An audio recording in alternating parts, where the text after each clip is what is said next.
आणि या सर्व यशाबरोबर आम्हाला पुत्रयोग प्राप्त झाला. बरेचसे राव खरोखरच आमच्या सन्मान शिवशंकर व आई भवानीच्या कृपेने यावर्षी आमच्या 19 वर्षासाठी झाला.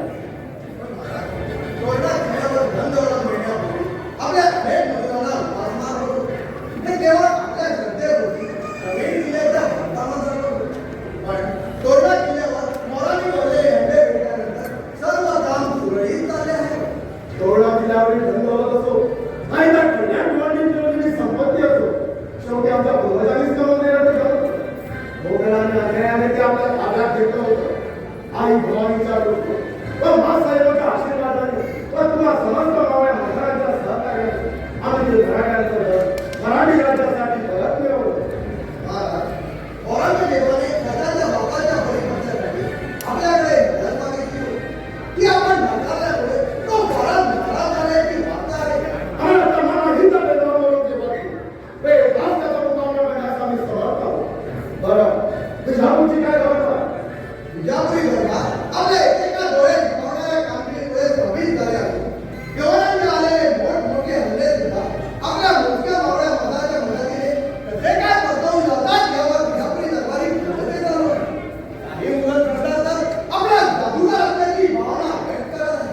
जादूगार वैश्यराव, आम्हाला काही यश मिळालं ते तुमच्यासारख्या देशमाती मावळ्या मर्दांच्या सहकार्याने पण हे राज्य व्हावं अशी श्रीची इच्छा आहे.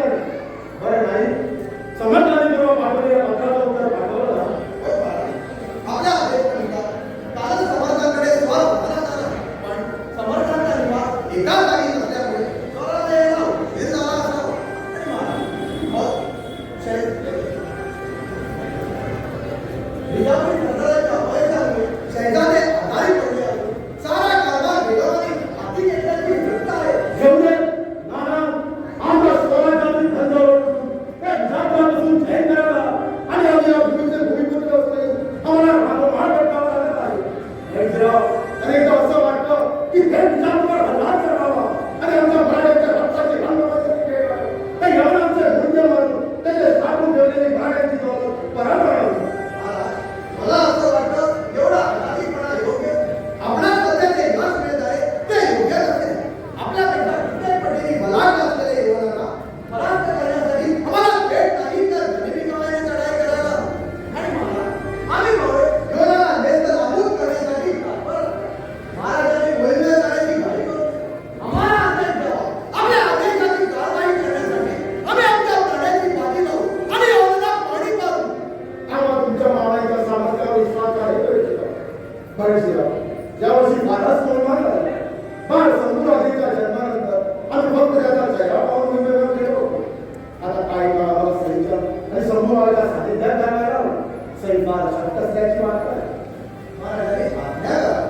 होय वैश्यराव, वारंवार युद्धानंतर जरी आमचं शरीर नसलेलं नाही पण मन काही उदास नाही, तेव्हा आमच्या स्वराज्य कार्य आपल्या भजन कीर्तनाद्वारे मुलाची मदत करणारे संत तुकाराम महाराज व आमचे मार्गदर्शक समर्थ रामदास स्वामी महाराज यांची भेट देण्याची मंच आहे. नाही, तुकाराम महाराजांना आळंदीला वारंवार येतात, पण समर्थांचा प्रवास देशभरात असतो. तेव्हा समर्थांची भेट होणे सध्या तरी दिवस वाटते.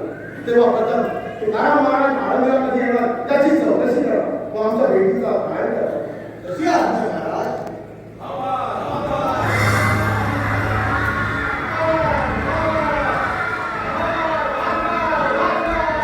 वैश्यराव,